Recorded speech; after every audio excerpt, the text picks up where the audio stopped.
Welcome back. It's the big one, boys and girls. It's the matchup that we all kind of envisioned seeing, right? It's Toronto and it's Montreal. And again, this might be my favorite magnet that I have now. That's one of those thick chrome, the shiny around it and all that. Love it. All right, so it's Toronto, it's Montreal.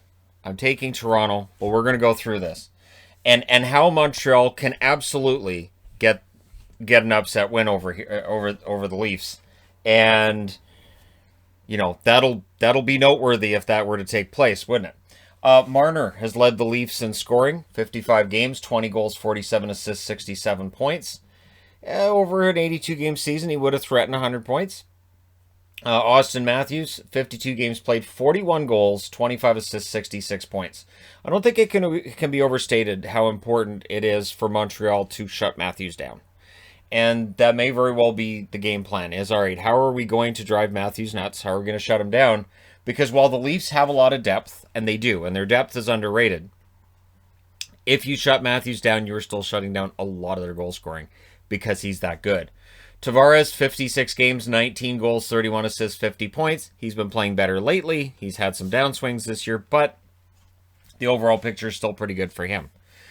On the Montreal side of things, Toffoli led them in scoring in 52 games, 28 goals, 16 assists, 44 points. I don't think anybody saw about 30 goals coming out of him in 52 games. I don't think anybody saw that coming. I don't think Toffoli would have predicted that at the start of the season.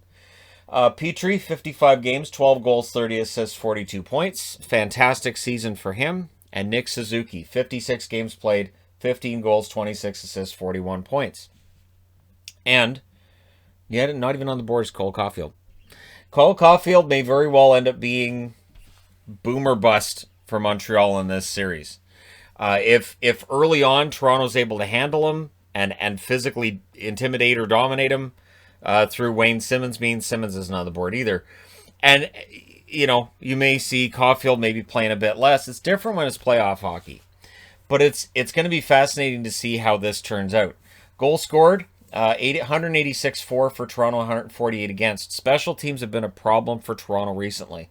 Their power play is at 20%, which is not bad, but recently it has been very bad. They need to get their power play going. Their penalty kill, 78.5%.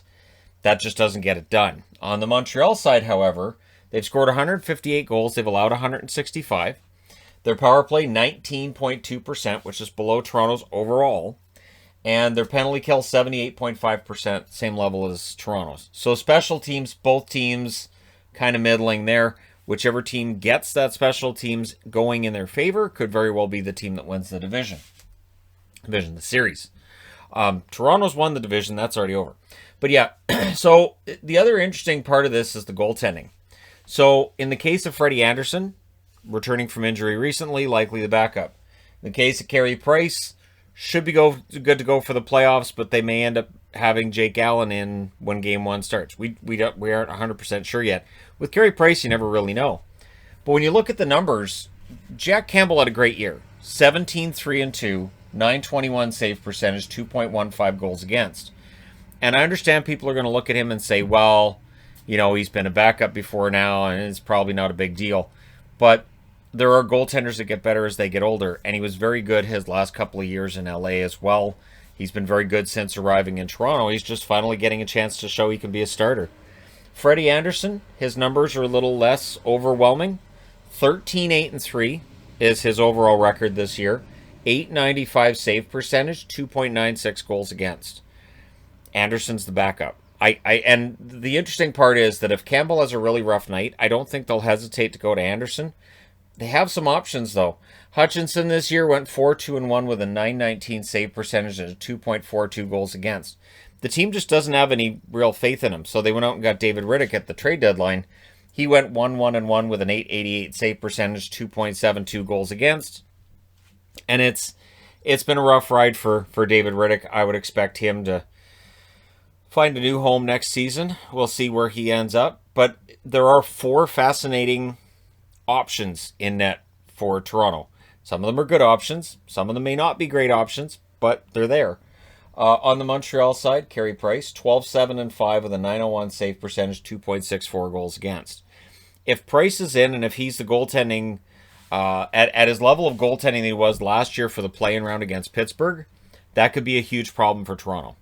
That is why I've said, Price can take them as far as he wants to, as far as he can will them to, because he did it last year. Almost willed them beyond Philly as well. So Jake Allen ends up 11, 12, and 5, wins the Unsung Hero Award for the team. 907 save percentage, 2.68 goals against average. Allen's been good.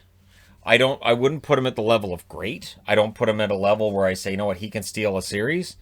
But since he's against Jack Campbell, who doesn't have playoff experience in the NHL, he's never played an NHL game in the playoffs, it'll be fascinating to see how this goes. If it is Allen versus Campbell, how that goes and which goaltender outshines the other.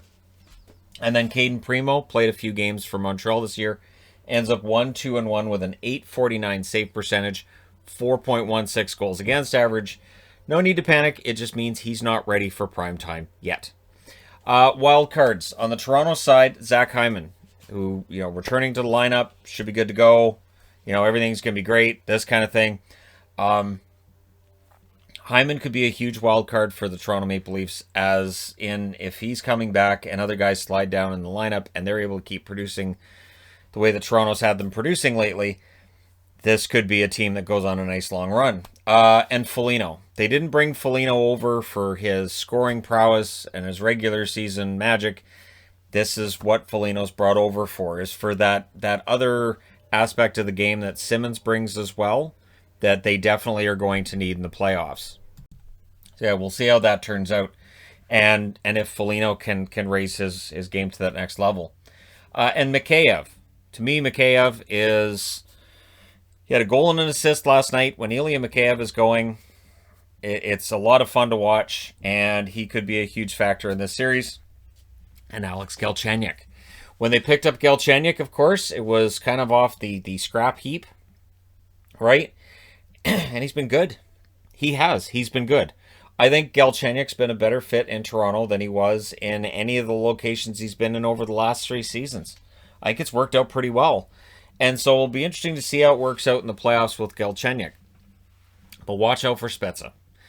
Jason Spezza had one of the best seasons he's had in a while this year with Toronto, and he just looks rejuvenated. It should be a lot of fun to watch him in this series. Really looking forward to it. And of course, last year they lost to Columbus in the play-in round, and that's where jokes started that year.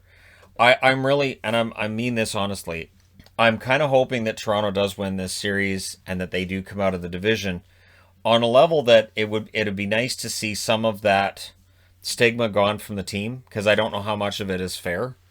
But we'll find out this year. If they end up losing against Montreal, not any kind of slight to Montreal, but then for people who want to label Toronto as playoff chokers, they're going to have ammo based on that's beyond what they have right now. Now, wild cards on the Montreal side, Gallagher. It really, Brendan Gallagher coming back, it just, their record with him in the lineup was much better than without him in the lineup. It's night and day without Gallagher. It's not just about the goals, it's about everything he brings to the team.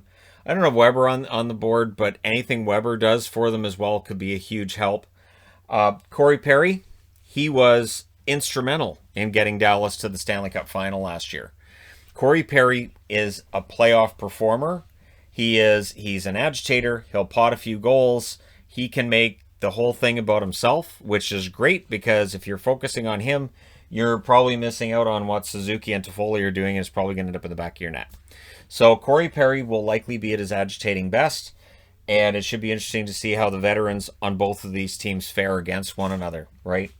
Kotkaniemi is a wild card for me as well. Kotkaniemi had some ups and downs, probably more downs than ups this year, and so we'll see whether or not that carries over into the playoffs. I don't even have Eric Stahl on the board. I honestly, you could fill the board with the rosters of both of these teams. There's been so many changes made, so many veterans brought in, and just so many fascinating storylines. This could be the most interesting of the first round matchups, not just for its original 6 appeal either. And Jake Evans. Jake Evans had a really good run towards the end of the season. Hoping that continues for him. I'd love to see him and Armia and Lehkonen and others that are unsung heroes on this team really get that opportunity. But watch out for Josh Anderson. Josh Anderson is he's a really, really talented player. And when he's hot, he's red hot. And the funny thing with Anderson is he can be invisible for 58 minutes of a game, but those 2 minutes that he's prominent, he'll get a couple of goals, make a big play, and there you go. All of a sudden, you find yourself trailing to the Montreal Canadiens. Of course, last year they did lose against the Philadelphia Flyers in the playoffs. So we'll see how this year's playoffs go for them and how they fare against Toronto. So these teams met each other 10 times. Toronto won 7 of those matchups. They won the first one January 13th, which was in Toronto, 5-4 in overtime. February 10th, Toronto went to Montreal and won 4-2. February 13th, Montreal went to Toronto and won 2-1. February 20th, Toronto goes to Montreal, wins 5-3. April 7th, Toronto won at home, 3-2 over Montreal. April 12th, Montreal wins at home against Toronto, 4-2. April 28th, Toronto beat Montreal 4-1 in Montreal. May 3rd, Montreal wins at home against Toronto in overtime, 3-2. May 6th, Toronto wins at home 5-2 over Montreal. And May 8th, they win again 3-2 over the same Habs. So for Montreal, a team that had its struggles this year, now all they have to do is focus on Toronto. And the playoffs are a whole different beast. So the channel's already basically spoken that heavy favorites for Toronto. But we'll see. We'll see how it goes. Should be a fascinating playoff series between the two. And I am so excited to watch this happen and take place. And yeah, it's going to be fascinating because this is a matchup that's as old as the league itself. So we'll see how things go. Fingers crossed on that one. Let me know your pick in the comment section below. Don't forget to hit like and subscribe if you're browsing your way through. You just happened upon this video. And yeah, I'm really looking forward to this. This series is going to be just bonkers. We could see scoreless games going into overtime. We could see 8-7 scores. I have no idea what to expect, but I'm going to enjoy it because I don't cheer for either of these teams. I just enjoy watching hockey between these two, and it should be a lot of fun to watch. So there you go. Thank you guys so much for all your support. I'll talk to you again soon.